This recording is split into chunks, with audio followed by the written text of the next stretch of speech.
하나님 말씀 베드로전서 2장 9절, 10절, 우리 2절 다 같이 함께 봉독하겠습니다.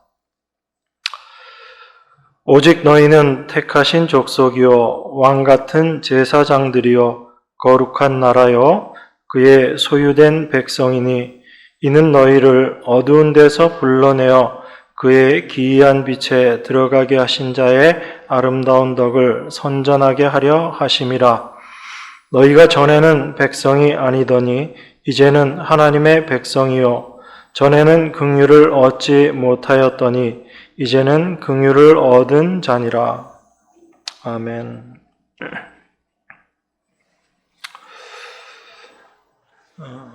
일반적으로 하나님을 믿는 사람들을 신자다 그렇게 이야기를 하고 또 다른 명칭으로 저희가 성도다라는 그런 말을 합니다. 이 성도라는 뜻이 거룩한 자다라는 그런 의미도 있지만 성경에서 많이 이야기되어지는 부분은 구별되었다라는 의미입니다. 그래서 이 세상에서 구별된 자, 그것이 성도다라는 그 말씀의 의미입니다. 그렇다고 해서 신자가 다르고 성도가 다른 것인가? 우리가 그렇게 성경을 어떤 부분으로 보느냐에 따라서 조금 이해하는 폭이 달라질 수는 있지만 일반적으로 우리가 그리스도인들을 표현할 때 신자다, 성도다 그렇게 이야기합니다. 물론 저희가 성화를 이야기할 때 신자에서 성도의 위치까지 되어야지 된다라고 이야기를 하기도 합니다. 그 모든 것들을 좀 포괄하는 의미에서 우리가 오늘 본문 말씀들을 보면서 좀 이해하기를 원합니다. 베드로전서 1장 2절에 보면 저희들이 봤듯이 우리 하나님의 백성들에 대해서 이렇게 이야기합니다.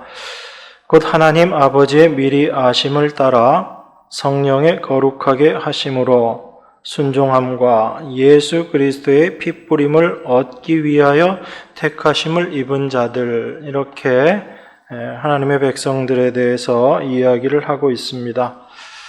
여기에 보면 성부 하나님, 하나님 아버지 미리 아심, 그리고 성령 하나님이신 성령의 거룩하게 하심과 그리고 예수 그리스도 성자 하나님이신 예수 그리스도의 핏부림으로 말미암아 택하심을 입은 자들, 그 핏부림을 얻기 위해서 택하심을 입은 자들, 그렇게 이야기를 합니다. 성부, 성령 그리고 성자 하나님, 이 삼위 하나님께서 하신 일이 바로 하나님 백성 만드시는 그 일을 하신 거죠. 여기에 우리 인간이 한 일이 아무것도 없습니다. 마치 어린아이가 태어나기 위해서 어떤 노력도 한 것도 없이 이 세상에 태어나게 되듯이 우리가 하나님 백성 되는 것, 여기에 우리의 어떤 노력도 들어간 것이 없다라는 것입니다. 전적으로 삼위 하나님의 일하심으로 되어진 자, 그들이 바로 하나님의 백성인 성도다라고 그렇게 이야기할 수 있습니다. 그래서 하나님 백성 되는 것, 이것은 우리가 되고 싶어서 된 게 아니에요. 물론 여러분들은 그렇게 생각할 수 있습니다.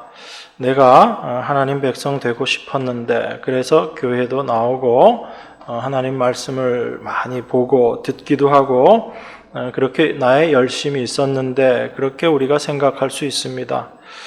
그런데 그 모든 것들이 우리가 하나님 백성 되고 나서 그리고 정말 우리가 하나님 말씀으로 거듭나고 나서 우리 안에 분명히 고백되어지는 것이 있습니다. 그것이 무엇인가 하면 내 열심과 내 노력으로 하나님 백성 된 것이 아니구나라는 것입니다.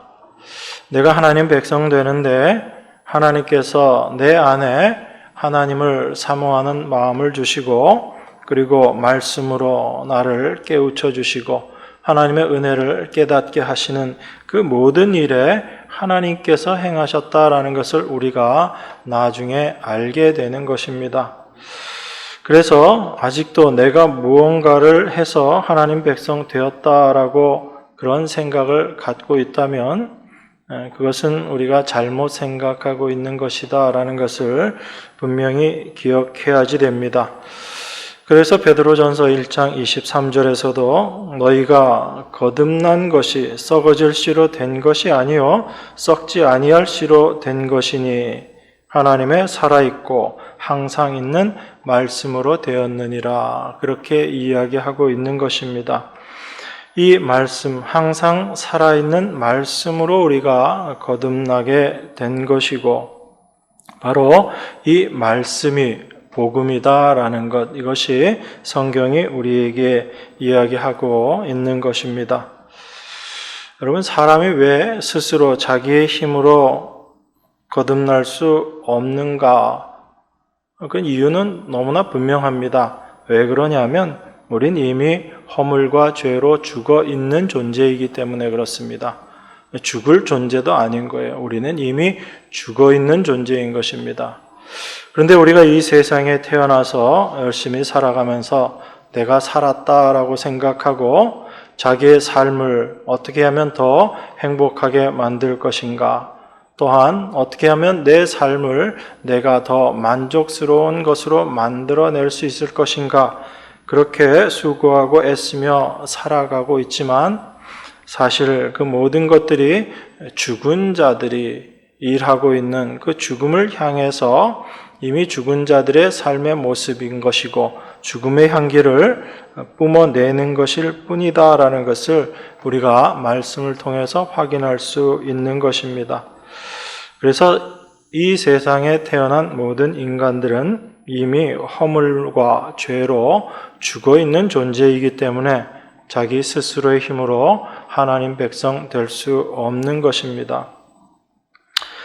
그래서 그 모든 사람들이 죽어 있다라는 그 증거가 무엇인가 하면 바로 지난주에 저희들이 살펴봤던 대로 하나님께서는 참으로 보배롭고 귀한 것으로 여겼던 그 돌, 사람들은 다 버렸다고 이야기합니다. 그걸 실어서 다 버렸다고 이야기하는 것입니다.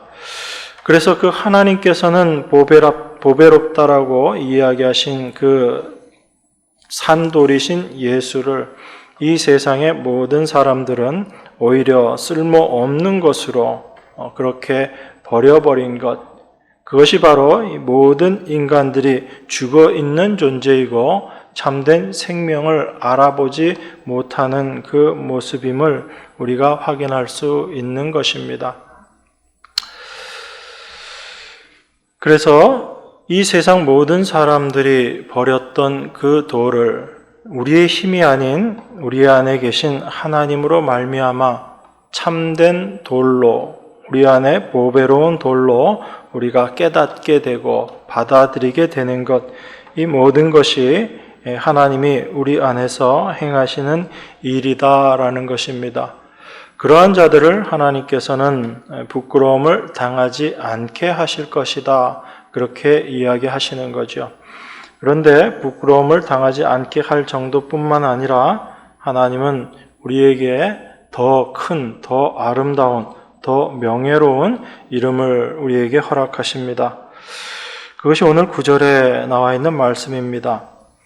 9절에는 이렇게 이야기하지요. 오직 너희는 택하신 족속이요 왕같은 제사장들이요 거룩한 나라요 그의 소유된 백성이니, 이렇게 이야기합니다. 우리가 상상할 수 없는 그런 이름들인 거죠. 하나님께서 택하신 족속인 것이고 또한 왕같은 제사장이고 우리가 거룩한 나라다, 그리고 하나님의 소유된 백성이다라고 그렇게 이야기합니다. 오늘 본문에서 이야기하고 있는 이러한 명칭들, 이것은 하나님께서 구약의 이스라엘 백성들에게 주셨던 그런 이름들입니다. 그런데 이 이름을 지금 하나님께서 이방인인 우리들에게도, 예수 믿는 자들에게도 동일하게 이러한 칭호를 우리에게 허락하시는 것입니다. 그래서 우리가 이러한 말씀을 보면서 나는 이제 택하신 족속인 것이고 내가 왕 같은 제사장이구나 그렇게 생각하게 되지만 우리가 분명히 기억해야지 되는 것이 있습니다. 이러한 칭호들이, 이러한 이름들이 어떻게 우리에게 임하게 되었는가라는 것을 우리가 올바로 알아야지 됩니다. 그것을 알지 못하면 그저 나는 거룩한 나라고 왕 같은 제사장이다 그렇게 생각하고 그럼 내가 왕 같은 제사장으로 어떻게 살아야지 될 것인가에 우리의 마음이 먼저 가게 됩니다. 하나님께서 우리에게 어떤 이름을 주실 때는 단지 그 이름을 주신 것이 아니라 그 이름 안에 많은 것들을 담아서 우리에게 주시는 것입니다. 그래서 우리는 그 이름을 통해서 우리가 어떠한 자인지를 분명히 알아야 되고 그러한 우리들에게 하나님께서 그러한 이름들을 주신 이유와 목적이 무엇인지를 알게 될 때 우리의 삶의 모습, 성도로서 이 세상을 살아가는 삶의 모습이 달라지게 되는 것입니다. 우리 출애굽기 한번 보겠습니다. 출애굽기 19장입니다. 출애굽기 19장 4절부터 6절까지 제가 봉독합니다. 나의 애굽 사람에게 어떻게 행하였음과 내가 어떻게 독수리 날개로 너희를 업어 내게로 인도하였음을 너희가 보았느니라. 세계가 다 내게 속하였나니 너희가 내 말을 잘 듣고 내 언약을 지키면 너희는 열국 중에서 내 소유가 되겠고 너희가 내게 대하여 제사장 나라가 되며 거룩한 백성이 되리라. 너는 이 말을 이스라엘 자손에게 고할지니라. 하나님께서 이스라엘과 언약을 맺으시는, 시내산에서 언약을 맺으시는 그 내용입니다. 하나님께서 이스라엘을 어떻게 애굽에서 건져내셨는가? 내가 너희를 독수리 날개로 업어서 인도해 낸 것처럼 그렇게 인도해 내셨다라고 이야기합니다. 이스라엘의 힘, 이스라엘의 능력으로 나온 것이 아니다라는 얘기죠. 하나님께서 그들을 독수리 날개에 업어 옮기듯이 그렇게 옮겼다라고 이야기를 합니다. 그러면서 하나님께서 너희가 내 말을 잘 듣고 내 언약을 지키면 너희는 열국 중에서 내 소유가 되겠고 내게 대하여 제사장 나라가 되며 거룩한 백성이 될 것이다 라고 그렇게 이야기합니다. 이것이 하나님께서 이스라엘에게 약속하신 것인데 이 약속이 언제부터 시작되었는가 하면 바로 하나님께서 아브라함에게 이 약속을 먼저 주신 것입니다. 하나님께서 지금 이스라엘 백성에게 말씀하신 이 언약을 이루어 내기 위해서 아브라함을 택하셨어요. 그 아브라함을 택하시고 그 아브라함과 약속하셨죠. 하나님께서 아브라함과 약속하신 그 약속의 내용이 뭐죠? 그게 씨와 땅에 대한 약속입니다. 후손과 그리고 그들이 거할 땅에 대한 약속, 그것을 하나님께서 아브라함에게 약속하셨죠. 그래서 아브라함의 후손이 별과 같이 바닷가의 모래와 같이 이렇게 많아질 것이다 라고 이야기를 하셨고 그리고 하나님께서 약속하신 그 가나안 땅을 주시겠다라고 하나님께서 아브라함에게 약속하셨습니다. 그 약속을 하나님께서는 그 아들인 이삭과 또 야곱에게도 거듭 약속을 하시고 그 모든 일들을 이제 이루어 내시는 것입니다. 그래서 우리가 창세기를 보면 야곱의 후손 약 70여 명이 어디로 들어가게 되냐면 애굽으로 들어가서 그 애굽에서 430년의 시간 동안 많은 후손들이 만들어지는 것을 우리가 확인하게 됩니다. 하나님께서 아브라함에게 약속하시고 그 약속들이 시간을 통해서 이루어지고 있는 모습을 우리가 보게 됩니다. 그 애굽에서 하나님께서 약속하셨던 그 후손들, 그 씨가 이제 숫자가 차게 되는 거죠. 때가 되므로 하나님께서 그들을 이제 불러내시고 약속하신 땅으로 들어가게 하시는 것입니다. 그 들어가시기 전에, 그 약속한 땅에 들어가시기 전에 하나님께서 이스라엘 백성들에게 지금 다시 언약을 말씀하고 계시는 거예요. 그게 지금 출애굽기 19장에 나와 있는 그 말씀인 것입니다. 너희가 내 말을 잘 들으면 나의 소유가 될 것이고 또한 제사장 나라가 되고 거룩한 나라가 될 것이다. 이것이 하나님께서 약속하신 언약의 말씀인 겁니다. 이 제사장 나라라는 것은 우리가 잘 알고 있듯이 하나님과 연결되는 것, 이게 바로 제사장이잖아요. 그래서 이스라엘이 제사장 나라가 된다라는 것은 바로 우리가 하나님과 연결되는 그러한 백성들, 바로 하나님의 고귀한 백성이 된다라는 것을 이야기하고 있습니다.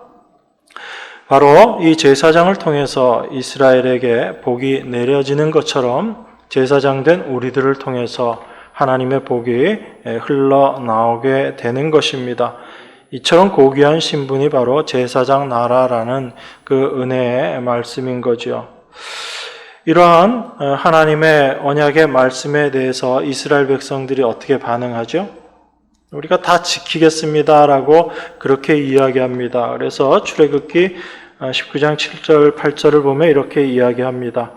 모세가 와서 백성의 장로들을 불러 여호와께서 자기에게 명하신 그 모든 말씀을 그 앞에 진술하니 백성이 일제히 응답하여 가로되 여호와의 명하신 대로 우리가 다 행하리이다. 모세가 백성의 말로 여호와께 회보하매, 이렇게 나옵니다. 그러니까 이스라엘 백성들이 어떻게 이야기합니까? 하나님께서 너희가 내 말 들으면 내 백성 되고 제사장 나라 거룩한 백성 된다라고 이야기할 때 이스라엘 백성들이 하나님 명령하신 대로 우리가 다 행하겠습니다라고 그렇게 이야기합니다. 그 이야기를 모세가 그 언약의 중보자가 되어서 이스라엘 백성과 하나님 사이에 그 언약의 중재를 하는 거죠. 그게 출애굽기 19장에 나와 있는 말씀입니다.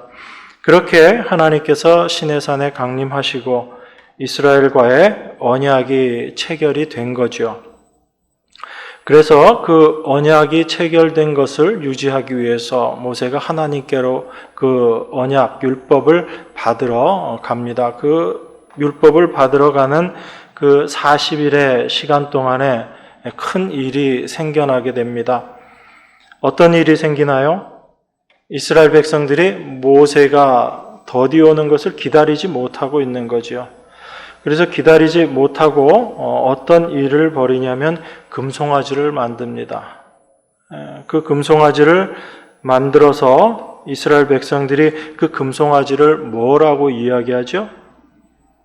그 금송아지를 만들어 놓고 그 금송아지를 일컬으면서 애굽에서 우리를 인도하여 낸 신이다라고 그렇게 이야기합니다.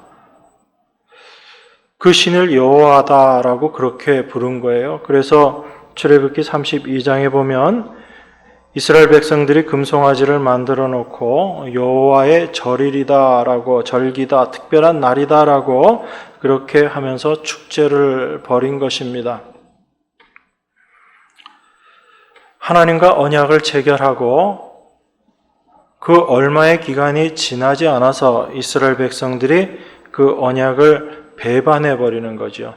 그 언약을 배반해 버리고 금송아지를 만들고 그 금송아지와 언약을 다시 맺는 모습인 것입니다. 그 금송아지가 어떤 거예요?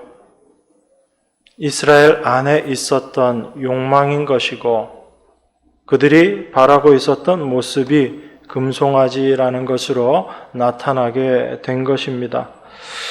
어쨌든 이스라엘은 하나님과 언약을 체결하고 우리가 그 말씀들을, 그 명령을 다 행하겠습니다라고 그렇게 이야기하고 나서 채 얼마의 시간이 지나지 않아서 40일 만에 그들은 하나님의 언약을 배반하고 하나님 앞에 그 모든 것들을 깨트려 버리는 그 일을 한 것입니다. 하나님은 이스라엘을 독수리 날개로 업어서 그들을 다 옮겼다고 그렇게 이야기하시고, 하나님 말씀을 올바로 듣고 그 명령대로 잘 지켜내면 너희가 하나님의 소유가 되고 거룩한 나라가 되고 참된 제사장의 나라가 될 것이다 라고 그렇게 이야기했는데, 이스라엘 백성들은 그것을 지키지 못한 것입니다.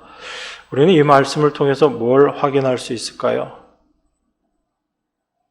하나님과 약속한 것을 지키지 않았던 이스라엘, 그런 정도가 아니라 이스라엘은 결코 자기 스스로의 능력으로는 하나님의 말씀을 지켜낼 수 없고 하나님의 소유가 될 수 없는 자들이고, 그리고 제사장 나라가 되거나 거룩한 백성이 될 수 없는 자들이 바로 이스라엘이다라는 것을 우리가 이 말씀을 통해서 확인할 수 있는 것입니다.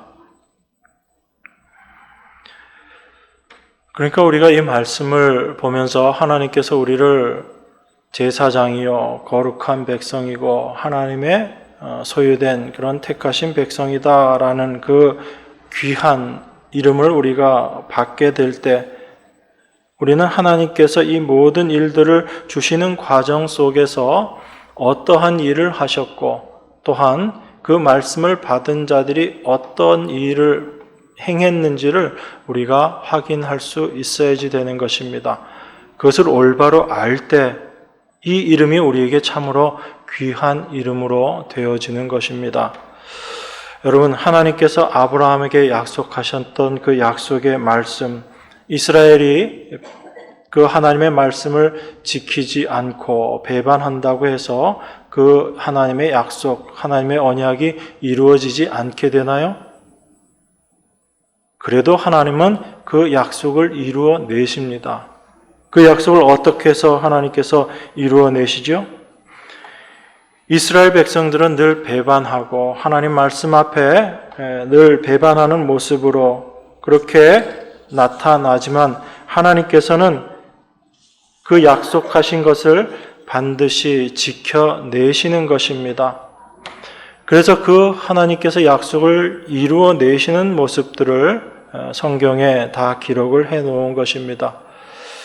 가나안 입구까지 가서 하나님께서 약속한 땅을 정탐케 하셨어요. 그 정탐케 했을 때 대부분의 사람들이 그 하나님의 약속의 말씀을 받아들이지를 못하고 우리는 도저히 저 땅에 들어갈 수 없겠다라고 했을 때 하나님께서 어떻게 일하시는가 하면, 그 약속을 믿지 못한 그 세대들을 40년 동안 광야에서 다 진멸시켜 버리시는 것입니다.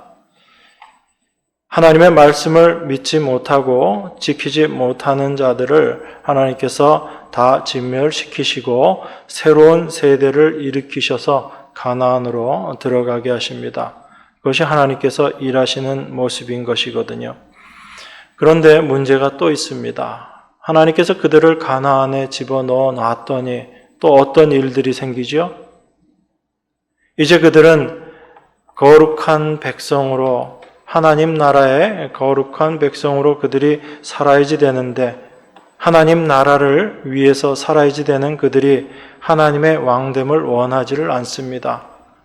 그래서 그들이 우리에게도 하나님 아닌 사람의 왕을 보내달라고 그렇게 하나님께 요구하는 거죠. 사람 왕을 보내달라라는 이야기는 그냥 사람 왕을 원한다라는 이야기가 아닙니다. 그 이면에는 우리는 하나님이 우리의 왕 되는 것을 원하지 않습니다라는 그 이야기인 거예요. 그래서 하나님께서 저들이 정말 단지 왕을 원하는 것이 아니라 저들이 나를 버리는 것이다 라고 하나님께서 그렇게 말씀하시는 것입니다. 그것이 인간의 본질의 모습인 거거든요. 그래서 하나님께서 말씀하셨던 대로 그 씨가 풍족해지고 큰 민족을 이루고, 그리고 약속한 그 땅에 하나님께서 다 들여보내 놓았지만 하나님의 거룩한 나라의 모습은 여전히 나타나지 않고 있는 거예요. 이것이 우리들의 현실입니다. 그러한 현실 속에서 하나님은 계속해서 선지자들을 보내십니다. 선지자들을 보내셔서 약속의 말씀을 계속해서 주시는 거예요. 나는 너희 하나님이 되고 너희는 내 백성이 될 것이라는 그 약속의 말씀을 선지자들의 입을 통해서 계속해서 주시는 것입니다. 그리고 그 약속을 어떻게 이루어내세요?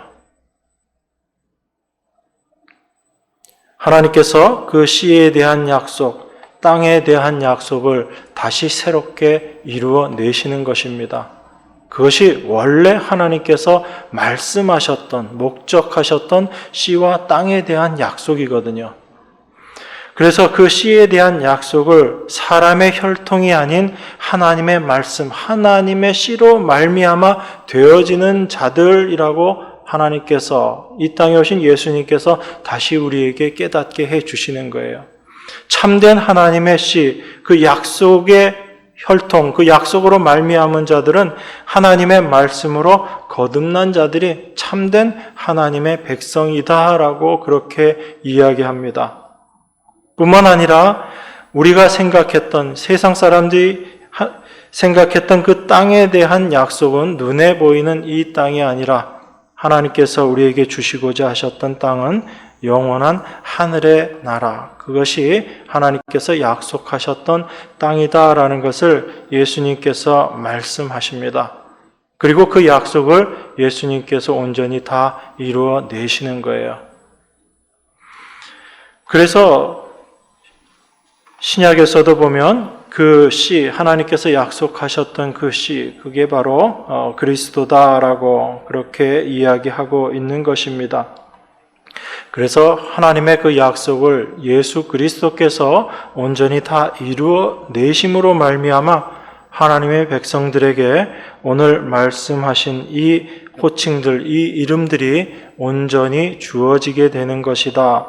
그것을 우리가 확인할 수 있는 것입니다.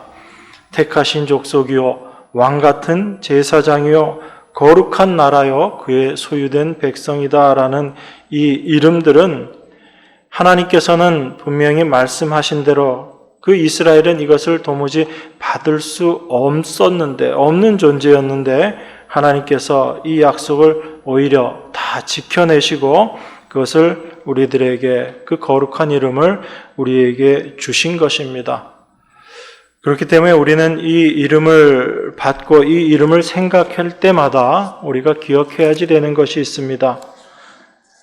우리는 도무지 이 이름을 받을 수 없는, 감당할 수 없는 자라는 것입니다. 그래서 우리는 이 이름을 들을 때마다 우리의 본질이 어떠한지, 우리의 죄된 모습이 어떠한지를 분명히 깨달아야지 됩니다. 나는 이제 하나님의 거룩한 나라가 되었네로 끝나는 것이 아니라 나는 도무지 하나님의 거룩한 나라로 부름받지 못하는 그런 자인데 하나님께서 나를 거룩한 백성으로, 하나님의 나라로, 왕같은 제사장으로 하나님께서 나를 부르셨구나. 그것을 우리가 분명히 알 수 있어야지 됩니다. 여러분, 이스라엘 백성들이 항상 제사를 지냅니다. 이스라엘을 제사의 민족, 성전 민족이라고 얘기를 하죠. 성전에서 항상 되어지는 일이 어떤 일이죠? 제사 드리는 일이 성전에서 되어지는 일입니다. 여러분, 그 성전에서 제사 드리는 자가 제사장인 거예요. 하나님께서 우리를 왕같은 제사장이다라고 말씀하신 그 안에는 우리를 하나님께서 하나님과 이 세상을 중재하는 그런 중재자로 세우신 그 은혜도 있지만 날마다 우리는 제사를 드려야지 되는 자다라는 것을 같이 이야기하고 있는 것입니다. 여러분, 제사를 통해서 우리가 분명히 확인해야지 되는 게 뭐죠? 많은 사람들은 이렇게 생각합니다. 내가 하나님께 제사 드렸으니까 나는 이제 내 죄를 용서받았다. 그렇게만 생각합니다. 그것은 참된 제사를 드리는 모습이 아닌 거예요. 여러분, 우리는 날마다 제사를 드릴 때마다 저 제물이 내 대신 죽음을 당하는 것임을 확인하는 것이고, 그 제물의 죽음을 통해서 내가 바로 저 제물처럼 죽어야지 되는 죽음의 존재인 것이구나라는 것을 깨닫는 것, 그것이 참된 제사를 드리는 것입니다. 그런데 그 제사의 의미를 우리가 올바로 알지 못하면 그저 나는 제사 드리고 이제 내 죄 다 용서받았다, 거기에 머물고 마는 것이에요. 그거는 하나님께서 우리에게 제사를 주신 참된 제사의 목적이 아닌 것입니다. 그런데 많은 사람들이 제사를 그저 그런 모습으로 생각하고, 나는 이제 구원받은 백성이고 천국은 보장된 사람이고 이제 내가 무엇을 해서 이 세상에서 더 많은 것을 누려야 될 것인가를 생각하면서 살아가게 되는 거죠. 하나님께서 우리를 구원하신 그 목적이 무엇인지를 올바로 깨닫지 못하고 살아가는 모습인 것입니다. 여러분, 하나님께서 법궤 안에 세 가지 성물을 집어 넣으라고 말씀하셨어요. 그 세 가지 성물이 뭐죠? 두 번째 깎았던 율법, 그 두 돌판, 그리고 만나가 들어있는 그 항아리, 그리고 아론의 쌍난 지팡이, 이 세 가지 성물을 특별히 그 법궤 안에 넣어라라고 그렇게 말씀하셨습니다. 이스라엘 백성들의 모든 죄를 용서해주는 특별한 날에 대속죄일에 제사장이 어린 양의 피를 가지고 그 법궤 위에 뚜껑 씌은 자 거기에 피를 뿌려서 이스라엘 모든 백성들의 죄가 사해지는 거예요. 그러면 여러분, 그 법궤 안에 들어있는 세 가지 성물은 우리에게 무엇을 기억나게 하시는 성물인 거죠? 그 세 가지 물건은 하나님께서 우리에게 율법을 주셨으니까 율법을 잘 지켜야지 된다. 하나님께서 광야에서도 만나로서 우리를 먹이셨다. 하나님은 그 말라버린 그 죽은 지팡이도 살려내시는 부활의 하나님이시다. 우리가 그것만 보게 된다면 참된 그 성물의 의미를 다 놓치게 되는 거예요. 두 번째 만들어진 그 율법, 십계명 두 돌판은 이스라엘의 뭘 드러내고 있는 거예요? 이스라엘의 죄를 드러내고 있는 겁니다. 하나님의 말씀을 도무지 지키지 못하는 이스라엘의 모습을 밝히 드러내고 있는 거예요. 그런데 그 돌판을 보면서 이 말씀을 내가 또 지켜야 되겠습니다라고 생각한다면 여전히 자기 자신이 어떠한 존재인지를 모르는 자의 모습인 거죠. 하나님께서 먹을 것을 가지고 불평하는 이스라엘에게 만나를 주셨습니다. 하늘의 것으로 하나님께서 먹이셨거든요. 그런데 그 하늘의 것조차도 이스라엘 백성들은 어떻게 받아들이냐면 죄의 모습으로 대하는 거예요. 하나님께서 그 만나를 주시면서 분명히 말씀하신 것이 있습니다. 하루치만 갖고 와라. 그리고 6일째 되는 날에는 이틀치 식량을 가지고 와서 7일째는 나가지 말아라 라고 말씀하셨는데 그 말씀을 이스라엘이 지키나요? 못 지키나요? 지키지 못하는 겁니다. 도무지 하나님의 은혜로 주신 하늘의 양식을 먹으면서도 그 하나님의 말씀을 올바로 지키지 못하는 자들인 거예요. 여러분, 아론의 쌍난 지팡이가 어떻게 생겨난 거죠?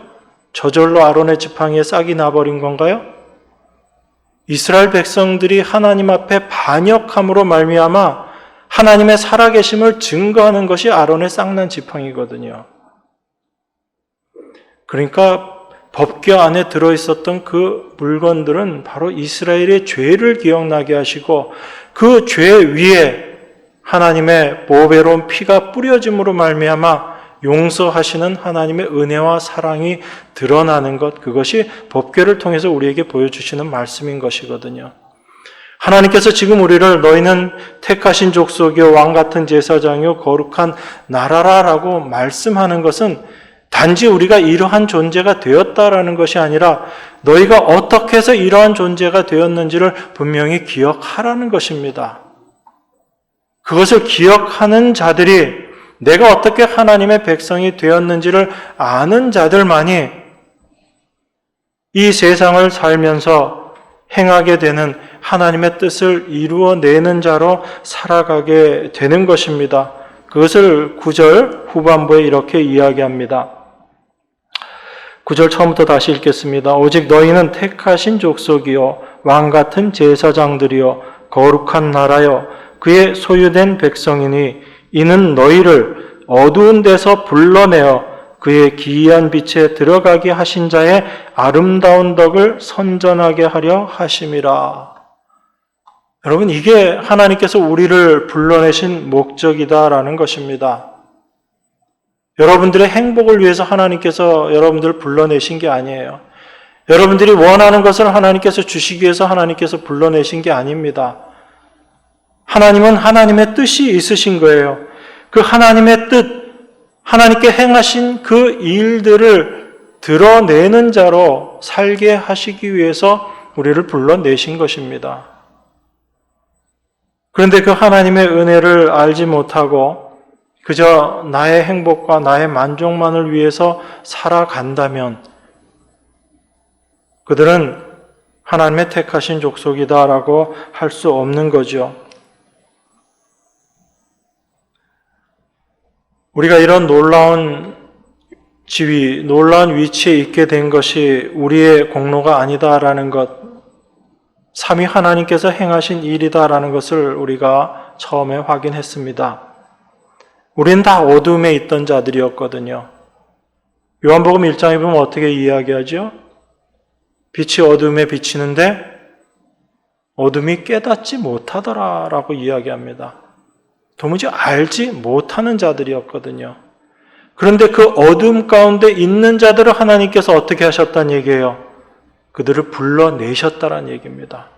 그 어둠에서 불러내셔서 빛 가운데로 들어가게 하셨다는 얘기예요. 여러분, 우리가 빛 가운데 들어가게 되었다라는 이야기는 어떤 의미예요?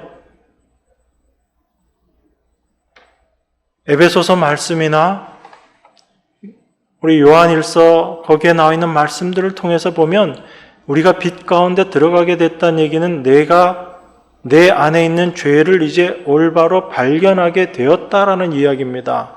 내가 죄인이라는 것, 내가 죄 자체라는 것을 깨닫는 것, 그게 바로 빛 가운데 있다라는 의미거든요.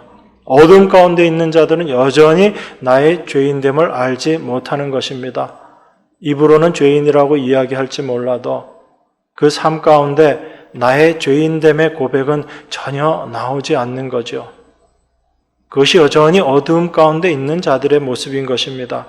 그런데 빛 가운데로 불러낸 자들은 내 존재가 어떠한 존재인지, 내가 얼마나 죄인인지를 알게 되는 것입니다. 그들의 입에서 하나님의 은혜가 무엇인지, 하나님의 사랑이 무엇인지, 하나님의 긍휼하심이 무엇인지를 올바로 아는 자들이 빛의 세계에 들어가 있는 자들이에요. 그들을 통해서 하나님께서는 하나님의 아름다운 덕을 선전하시는 것입니다. 그게 하나님께서 우리 안에서 행하시는 일이에요. 이것이 하나님께서 우리를 불러내신 목적이고 빛 가운데 거하게 하시고 빛의 세계로 들어가게 하신 하나님의 일하심이다라는 것입니다. 그래서 하나님 백성은 자기를 위해서 사는 자가 없는 거예요. 아무리 거창한 이유를 댄다라고 할지라도 우리는 우리를 위해서 사는 자가 하나도 없는 것입니다.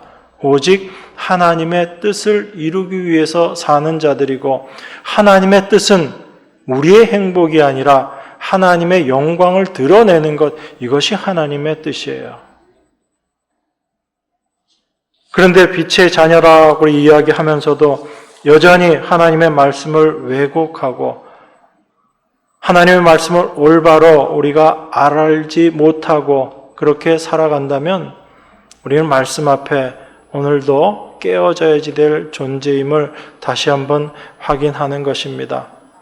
우리는 이 세상에 하나님을 나타내는 존재로 살아야지 되는 거예요. 그런데 그렇게 하나님을 이 세상에 나타나게 될 때 이 세상이 하나님을 올바로 알아보는가 하면 여전히 못 알아본다고요. 누구만 알아보게 돼요? 하나님의 택하신 자들만 그 하나님을 알아보게 되는 것입니다. 그렇게 자기 백성들을 불러내시는 것, 이게 하나님의 일이고 그 백성들의 불러내심을 통해서 하나님께서는 영광 받으시는 거예요. 왜냐하면 하나님이 행하신 일만 온전히 드러나게 되기 때문에 그렇습니다. 우리의 어떠한 자랑도 있을 수가 없는 것, 이게 바로 하나님의 부르심을 받은 백성들의 모습인 것입니다.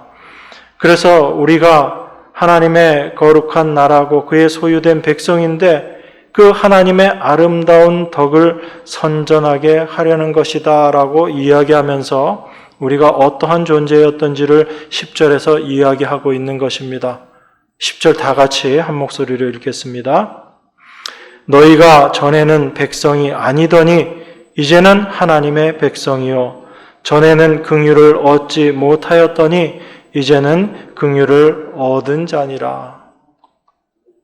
하나님의 백성된 자들은 내가 이러한 자가 되어서 기쁩니다가 아닙니다. 내가 이러한 자가 어떻게 되었는지 도무지 그 하나님의 은혜를 내가 감당할 수 없습니다.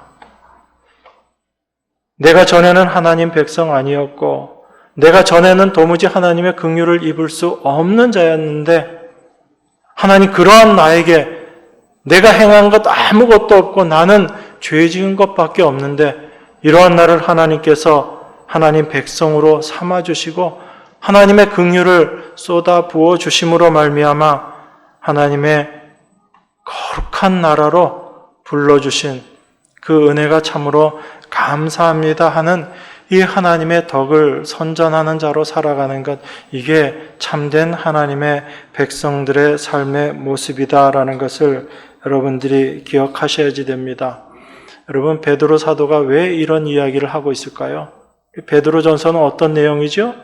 지금 고난 가운데 있는, 시련 가운데 있는 하나님의 백성들에게 베드로가 쓴 서신입니다. 그들이 지금 아무리 어려운 가운데 처해 있다 할지라도 그들은 하나님의 택하신 백성이란 이야기예요. 하나님께서 택하셨다는 얘기는 어떤 얘기예요? 하나님 절대 버려두시지 않고 절대 그냥 방치하지 않으신다라는 것이 하나님이 택하셨다는 그 의미거든요. 그 고난 가운데 있다 할지라도 그 고난 가운데 있는 것이 하나님께서 너희들을 버리신 게 아니다라는 이야기입니다. 여러분의 삶 가운데 어떤 고난 가운데 있다 할지라도 하나님이 여러분들을 버리신 게 아니다라는 이야기예요. 오히려 그 고난을 통해서 하나님의 은혜가 무엇인지를 더 깊이 알아가고 하나님의 긍휼하심을 알아가는 하나님의 백성이다라는 것을 깨닫게 하시기 위해서 하나님께서 그 고난조차도 은혜로 허락하신 거예요. 베드로 사도는 지금 하나님의 백성들에게 그 이야기를 하고 있는 것입니다. 너희가 지금은 그 어려운 가운데 있지만 하나님은 너희들을 버리지 않고 하나님의 영광 가운데 너희들을 거하게 할 것이다. 그런데 그 하나님의 영광은 하늘에 속한 것이고 이 땅에 속한 것이 아니다라는 이야기입니다. 이 땅에 속한 것은 그저 썩어질 것인데 세상 사람들은 여전히 그 썩어질 것이 영원한 것인 것처럼 그렇게 추앙하고 그것을 구하면서 살아가고 있지만 너희들은 그것을 구하는 자들이 아닌 영원한 진리의 말씀, 살아있는 생명의 말씀으로 너희들은 택하심을 받은 하나님의 백성이다. 그것을 기억하라는 이야기입니다. 그것이 하나님께서 우리를 택하신 족속이라고 이야기하시는 참된 의미인 줄 여러분들이 믿으시기 바랍니다. 어떤 어려움과 시련 가운데 있다 할지라도 영원하신 말씀으로 말미암은 그 소망을 가지고 살아가면서 참된 하나님께서 행하신 일이 무엇인지를 알고 그것을 선전하며 그것을 전하는 자로 살아가는 것, 이것이 참된 하나님 백성된 삶임을 여러분들이 기억하시고 어떤 어려움 가운데서도 하나님은 우리를 버리지 않으시고 우리를 통해서 하나님의 일을, 하나님의 뜻을 반드시 이루어내신다라는 그 하나님의 은혜를 기억하며 살아가는 여러분과 제가 되기를 바랍니다. 기도하겠습니다. 우리를 구원하신 하나님의 은혜를 묵상했습니다. 우리가 어떠한 위치, 어떤 환경에 있든지 하나님의 택하신 백성이요, 거룩한 나라요, 왕 같은 제사장임을 기억하게 하여 주시고, 하나님 결코 우리를 버리지 않으시며 하나님께서 허락하신 그 소망 가운데 저희들을 끝끝내 이루게 하시고, 또한 날마다의 삶 가운데 그 은혜로 말미암아 감사하는 자로 살아가게 하시는 줄 믿습니다. 그것이 우리 안에 참된 기쁨과 소망이 되게 하시고 그 아름다운 하나님의 덕을 선전하며 살아가는 저희 모두가 될 수 있도록 성령께서 역사하여 주시옵소서. 귀하신 예수 그리스도 이름으로 기도드리옵나이다. 아멘.